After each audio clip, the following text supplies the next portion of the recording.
사람이 화장실에 들어갈 때와 나올 때의 마음이 다르다고 말씀하시는 분들이 계십니다. 살면서 앞뒤가 다른 사람을 봤어도 마음이 갈 때처럼 쉽게 바뀌어 말이 변하는 일을 저희는 본 적이 없습니다. 이런 일들이 한꺼번에 찾아와서 그동안 그런 사람을 못 만났던 것인지 정말 황당한 일이 있었습니다. 그동안은 좋은 척하고 일부러 참아 넘어가려고 해왔는데 이러한 일들이 쌓이기 시작하니 골이 터지게 된 것 같습니다. 제가 위서행할 줄 알았던 사람들이 알고 보니 전부 자신을 낮추려는 위선이었다는 것을 알게 되어서 충격이 크게 왔습니다. 이러한 경험들을 겪은 후에 한동안 저는 사람이라는 것을 믿기가 어려워 모든 것에 경계를 하게 되었고 신경이 예민해져서 주변 사람들을 힘들게 할 때도 있었어요. 지금은 물론 모든 것을 털어버리고 제 자신의 일상 속으로 돌아와서 생활을 하고 있긴 하지만 정말 이렇게 제 정신을 찾기까지 꽤 많은 마인드 컨트롤이 필요했던 것 같습니다. 사소한 일에서 시작해서 제 인생의 갈림길에서 선택을 달리하게 된 일까지 여러분께 제 이야기를 솔직하게 얘기하고 싶어 합니다. 바보 같은 상황을 경험했다고 날 비난하지 말아주세요. 저에게는 최선의 선택이 참는 것이라고 생각하며 그럴수록 행복해질 거라고 생각했어요. 물론 참으면 참을수록 호구 잡힌다는 말도 이번에 제대로 느껴볼 수 있었어요. 깨달았습니다. 앞으로는 참지 않고 할 말 다 하는 사람으로 살기로 결심도 했어요. 아무튼 이제 제 이야기를 여러분들께 가감없이 솔직하게 전부 털어놓겠습니다. 제가 남편과 결혼을 결심한 이유는 사실 별거 없었어요. 우리 남편이 하늘이 무너져도 저밖에 안 보이는 사람처럼 저에게 헌신을 다했기 때문에 그 진심에 감동을 했기 때문이었어요. 연애를 하던 시절에도 주위에서 저에게 최수종을 만나냐, 연정훈을 만나냐 할 정도로 자기 와이프에게 헌신을 다하는 연예인들처럼 이벤트를 해주고 진심을 보여주었어요. 주위에서도 저밖에 안 보이는 사람처럼 군다고 말을 하는데 제가 당연히 이 사람에게 푹 빠지게 되는 건 어쩔 수 없는 수순이 나 마찬가지였죠. 오죽하면 친구들이고 가족들이고 전부입니다. 저는 제가 모르는 남자와 결혼해서 행복한 삶을 살 수 있다고 믿어 결혼을 결심했습니다. 그는 제 마음을 잘 알고 매번 선물로 기쁨을 주며 제 기분을 봐주며 살아가는 사람이었기 때문입니다. 그러다가 결혼 후에도 행복하게 잘 살 수 있을 것이라는 확신을 갖게 되었습니다.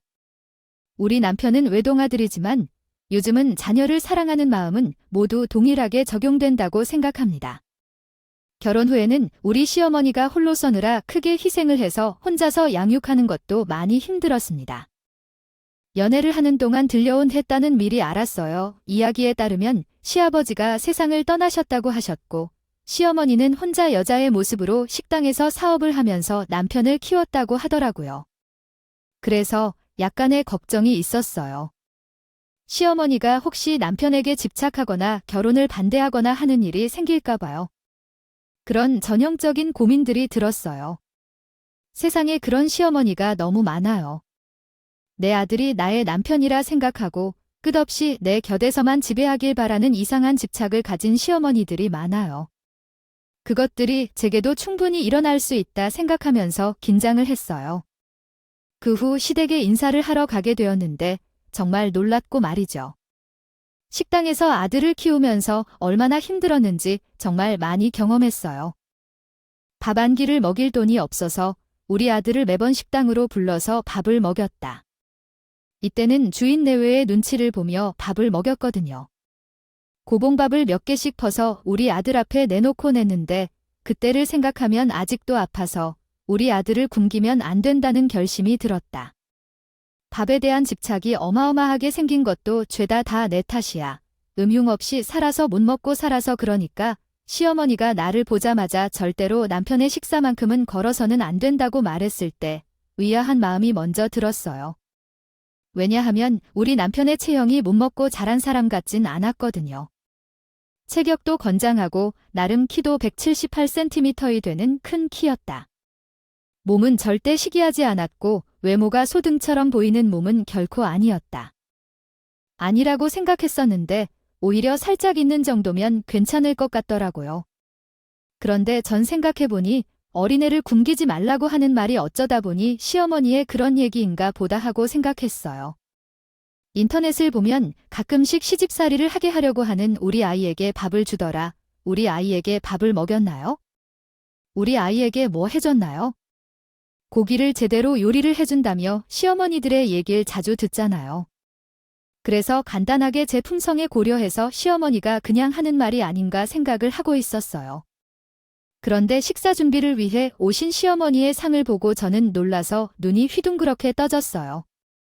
예전에 밥을 잘 못 먹었으니까 밥에 관심을 가지게 된다는 말은 알아들었는데 시어머니가 준비한 상을 보니까 갑자기 이해가 됐어요. 시어머니의 상에 남편 밥그릇이 손님 차림으로 된 양이랑 비교하면 3배 이상이 되는 산더미처럼 밥이 쌓여 있었거든요. 밥그릇은 제 평소 사용하는 밥그릇과는 달리 무슨 비빔밥을 먹을 것 같은 대접에 담겨 있었습니다. 그것을 보고 순간 이게 무슨 상황인가라고 생각할 정도였어요. 거대한 양의 남편 밥을 보며 입이 번쩍하며 바라보고 있었죠. 그때 식사를 하자는 시어머니의 말이 끝나자마자 남편은 마치 뒤에서 누군가 쫓는 듯이 바로 밥을 먹기 시작했습니다. 그때 남편의 숟가락을 보고 2번 놀라게 되었어요. 그것은 일반적인 모양의 숟가락이 아니라 나무로 만든 것 같은 숟가락으로 그 오목한 부분이 거의 국자 수준으로 크게 생겼었어요. 그런 숟가락으로 밥을 크게 떠서 입에 넣는데 그렇게 먹다가는 목이 늘어나 터질 것 같다는 생각이 들 정도였습니다. 밥을 우겨놓기 시작해서 그저 밥을 먹는 게 아니라 초심으로 넣는 듯한 수준이었어요. 그렇게 밥을 들이밀어 먹다가 있는 곳에 그냥 그렇게 끝나버릴 수도 있소? 크게 뜨고 있어서 당연한 것이 반찬의 한 젓가락만큼 말고 어떤 반찬이든 퍼먹으며 입에 넣더라고요.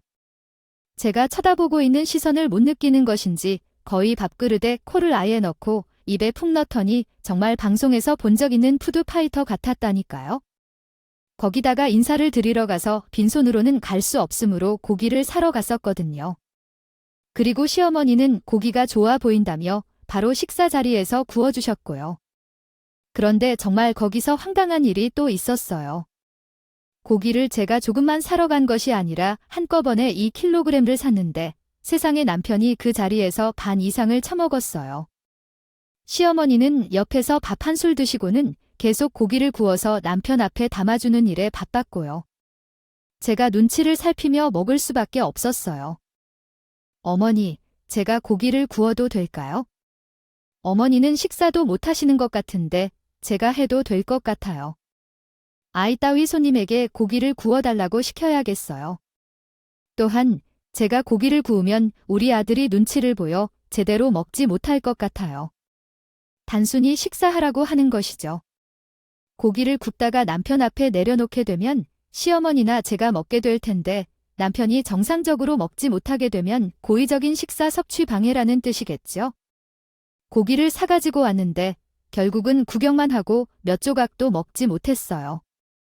물론 시어머니가 드시라고 산 고기인데 누구를 위해 샀든 시어머니의 의견이 우선되어야 할 것 같은데요. 하지만 고기를 구운 죽죽한 입으로만 퍼놓는 남편을 보니 진짜 기가 막히더라고요. 처음 보는 것 같아서 입을 벌릴 수밖에 없었어요. 데이트할 때는 이런 식으로 밥을 먹는 걸 보여준 적이 단 한 번도 없었거든요. 데이트를 하면서 밥을 먹은 적이 한두 번 있었어요.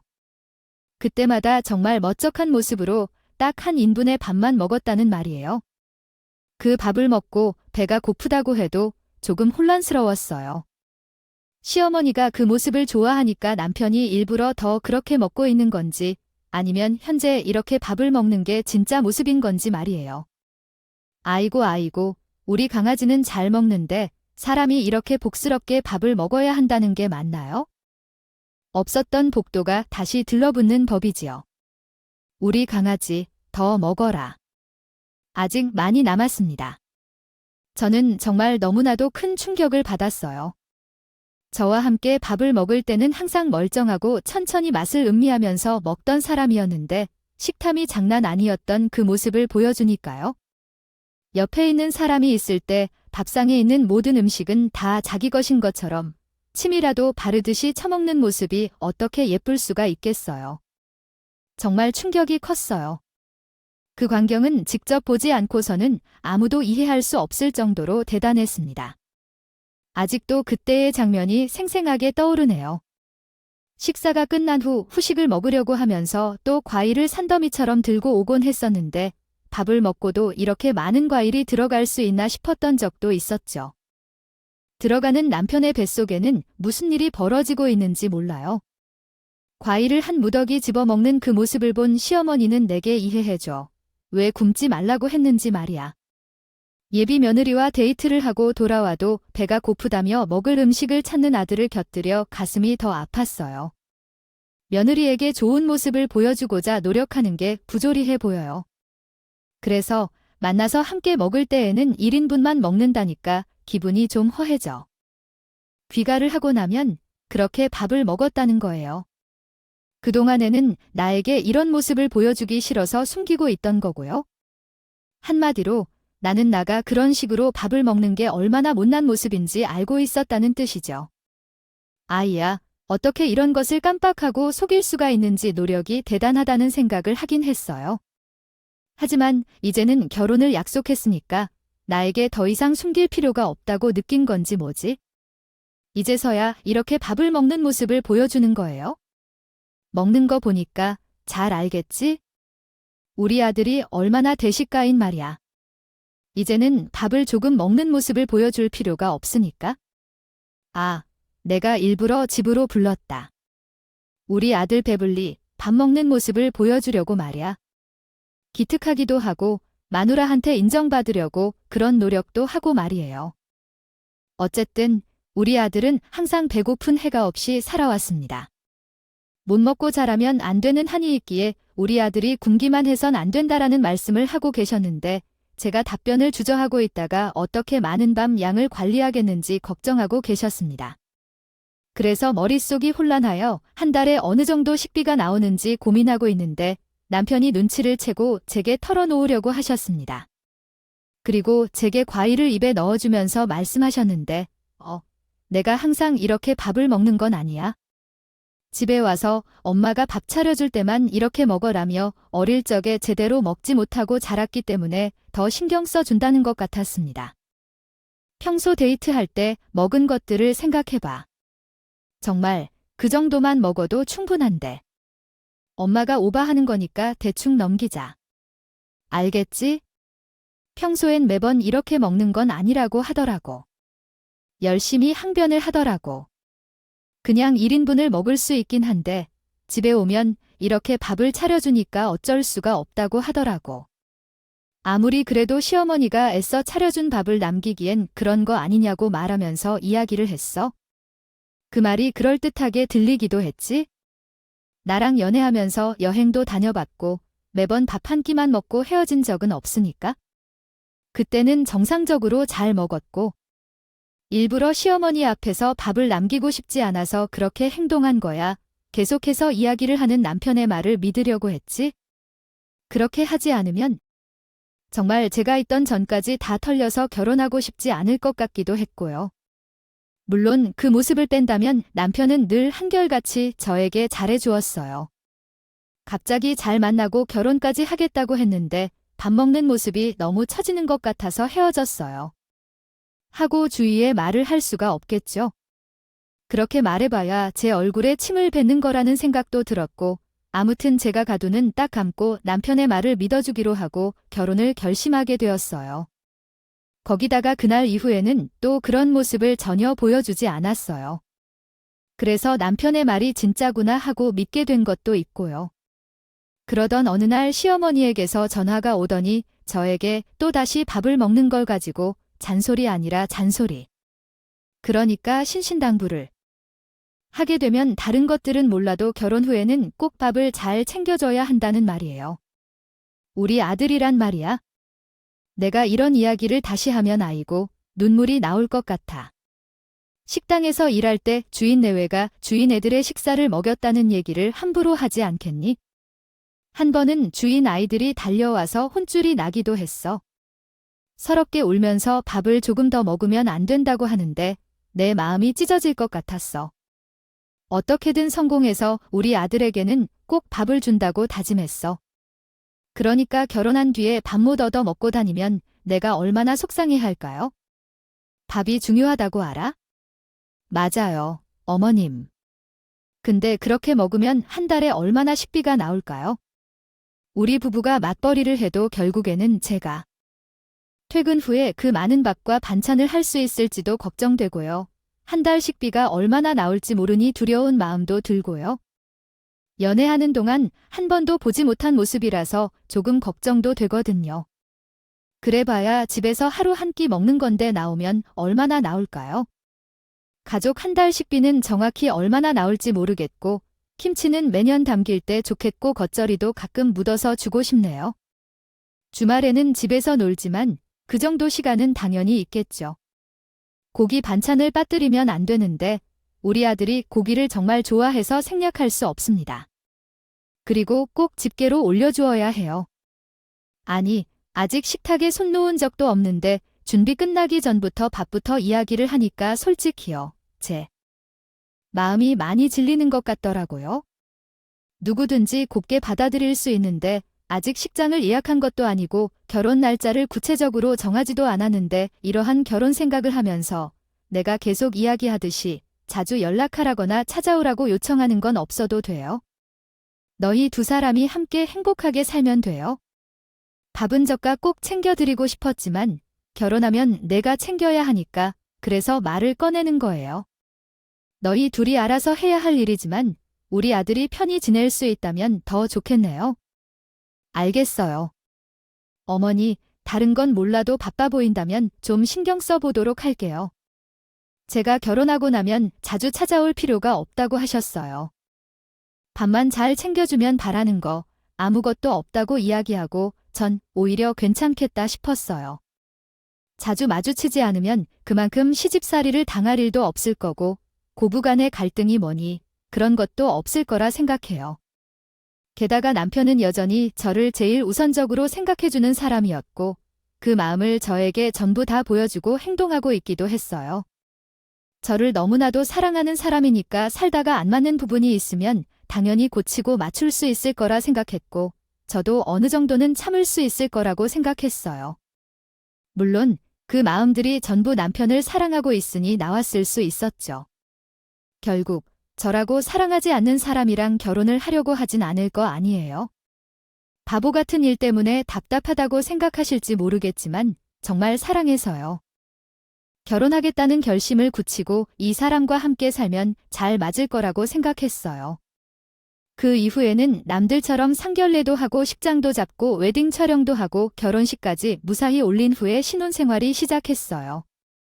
결혼하고 함께 신혼집에 들어가 살기 시작했을 때는 이미 남편이 그렇게 개걸스럽게 먹는 사람이라는 것을 잊고 있었죠. 그 기간 동안 그런 모습을 보여주지 않았거든요.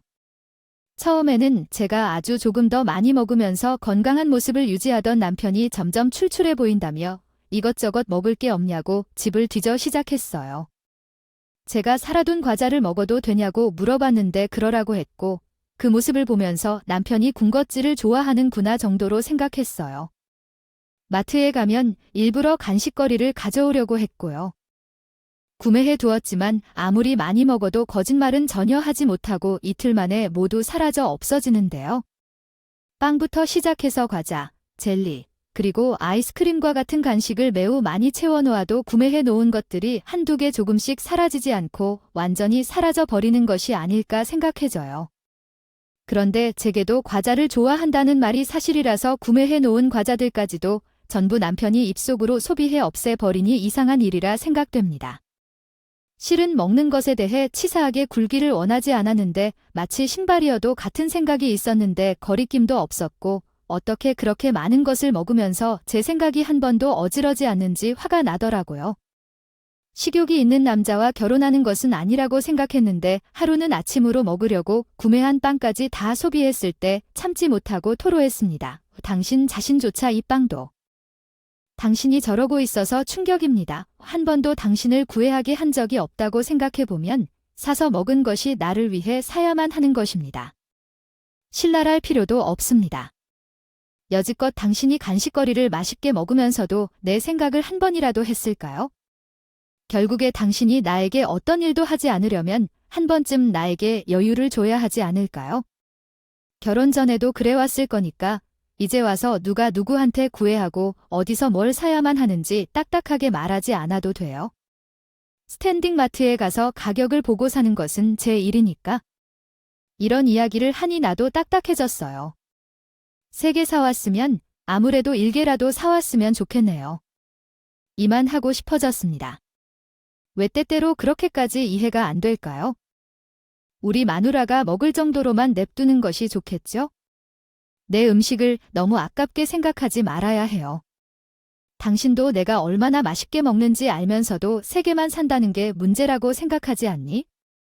앞으로 5개를 사다 두면 되겠네요. 그럼 괜찮겠죠? 게다가 생활비 관리도 다 당신이 하잖아. 어떻게 내가 용돈에서 장까지 보라고 하는 거야? 당신이야말로 자기 중심적이야. 말이 그러다니요. 식탐을 드나드는 건 어디서 나왔어요. 그래서 속이 울리고 남아있지 않을 거예요. 또 시댁이 자주 발길을 담그라 할 필요가 없는데 이상한 일이 연이어 발생했어요. 시댁에 가는 건 무슨 일에 유추나 시어머니가 살림을 관여한다는 게 아니었는데 그런 것도 없었죠. 밥 먹는 시간이 너무 곤란했어요. 왜냐면 제 목을 채울 밥이 거의 없었거든요. 고기를 먹던 회를 먹던 모두 남편 입으로 들어가는 것을 봐야 했거든요. 고기를 굽면 한 접시씩 남편 밥 위에 올려주고 회를 먹으러 가면 접시를 남편 앞에 놓고 제 입에 몇 개가 들어가는지 감시하는 사람처럼 제 입만 쳐다봤었어요. 너무 부담스러워서 밥을 제대로 먹을 수 있겠냐고 여쭤본 사람이 많을 거예요. 그래서 한 사람당 자기의 분량이 접시 하나씩 나오는 식당으로 간 적이 있어요. 그러면 남편이 제 밥을 한 입만 먹겠다면서 반 이상 가져가더라고요. 그리고 나중에도 부족하다며 몇 인분을 추가로 시켜 먹는데 그런 모습 보는 게 진짜 미워서 싫게 된다고요. 겪어보지 않은 분들은 제 마음을 이해하지 못할 거예요. 이렇게 질문하면 진짜 이혼 사유가 될까 싶어서 인터넷 검색까지 해봤는데 저와 같은 상황을 겪는 사람이 한둘이 아니었어요. 식탐 있는 사람과 이혼 결심하고 소송까지 하는 사례도 한두 개가 아니었고요. 전 정말 결혼 3개월 만에 이건 아니라고 생각했어요. 그동안 어떻게 숨기고 살았는지 소름까지 돋아죠. 여태 배고픔을 참으면서 멀쩡한 척을 했다니 진짜 대단하다 싶었어요.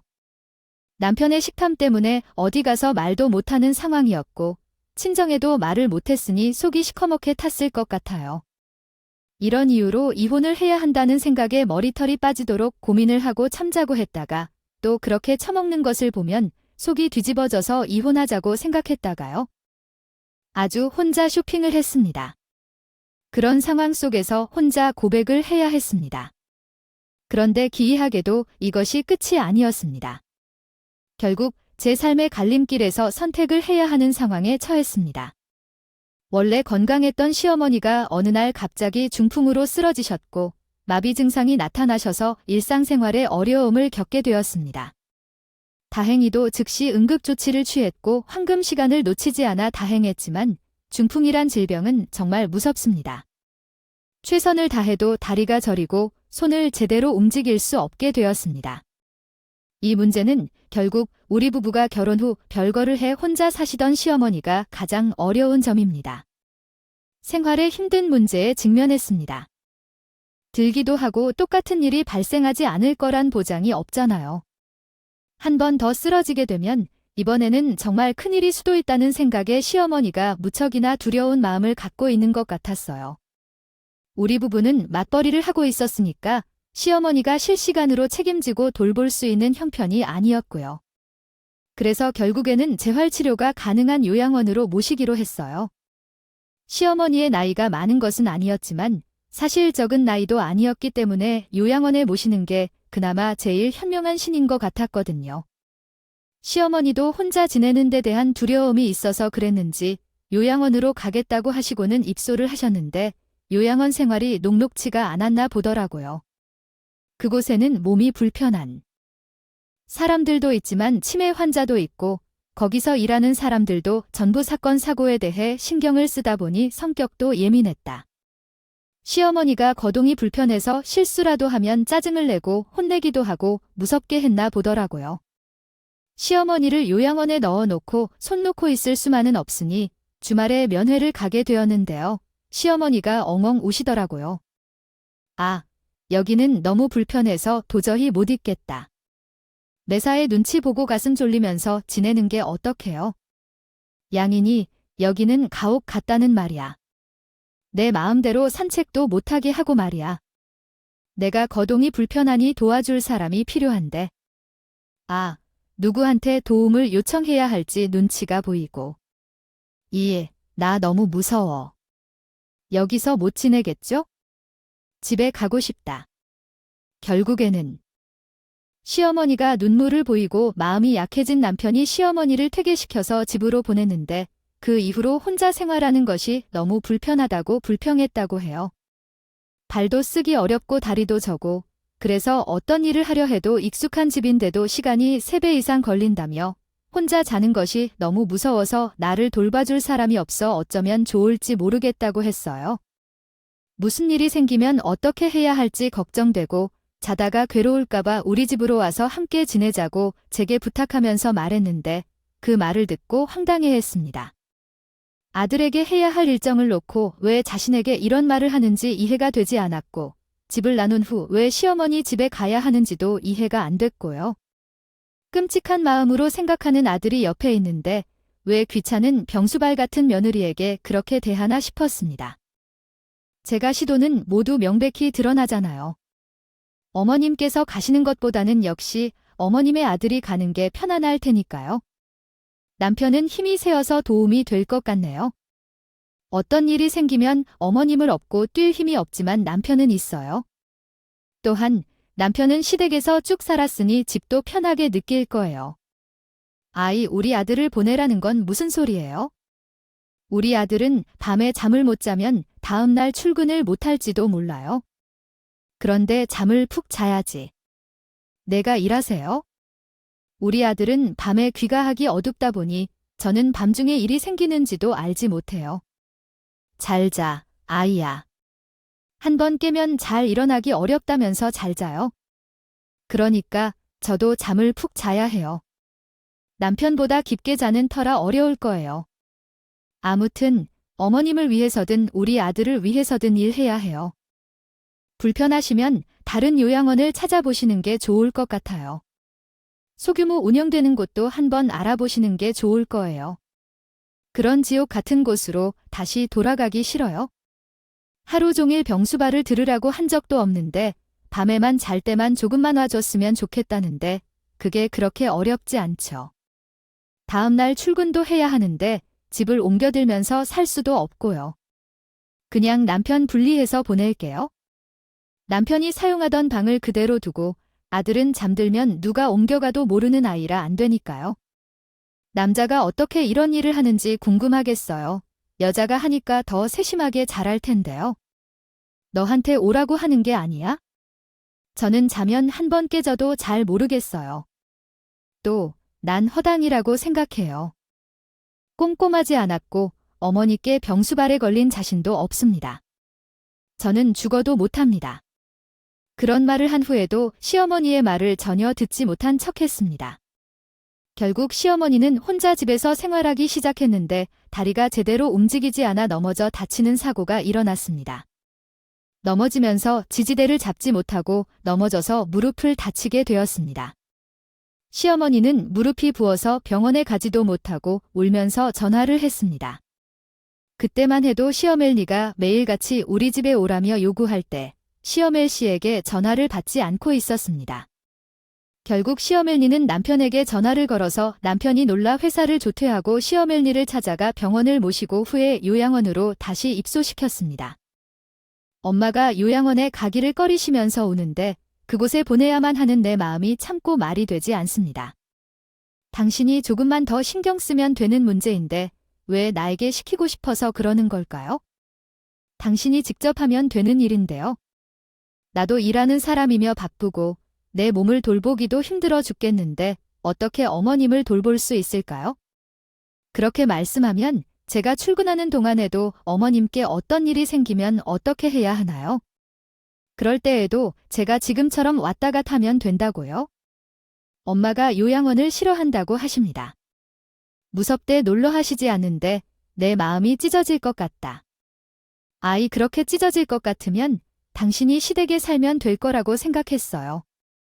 어머님도 아들을 매일 볼 수 있어서 좋을 거고 당신도 직접 병수를 찾아서 편안할 거라 생각하는데 이야기가 그만이 아니에요.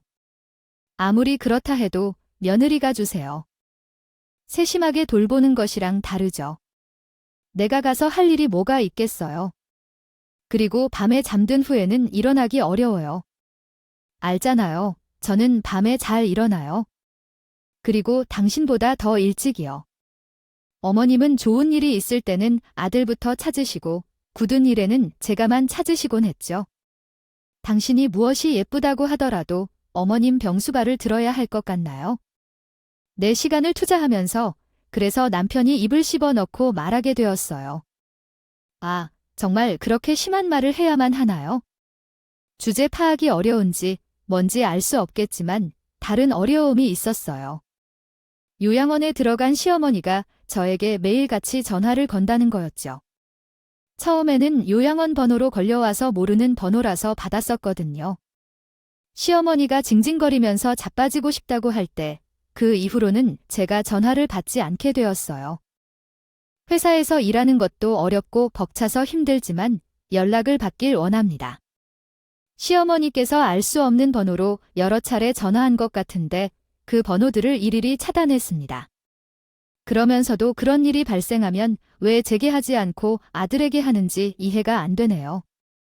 제가 나쁜 며느리로 비칠 것 같지만 도대체 왜 아들에게는 하지 않는 행동을 저에게 하는지 이해가 안 가요. 만만한 며느리인지 모르겠지만 그저 척하고 청지였어요. 그러나 아마 마음을 곱게 쓰지 않았기 때문에 그런 경우가 발생했던 것 같아요. 회사에서 큰 문제가 생겨서 자료 정리 과정에서 큰 실수를 범했어요. 이메일을 실수로 다른 거래처에 보내버린 결과 회사 기밀과 유사한 자료가 유출되었고 손해를 입었으며 저에게 부담이 가요. 죄를 인정해야만 했고 저는 어쩔 수 없이 좌천을 당하게 되었어요. 이전에 맡고 있던 업무에서 물러나서 다른 업무를 맡게 되었는데 그곳은 본사가 아닌 분사처였어요. 다시 말해서 본사가 아닌 지역에 배치되었죠. 지금 당장 모든 것을 끝내고 지방으로 내려가야 하는 상황이 아니었기 때문에 자연스럽게 책임을 지고 퇴직했습니다.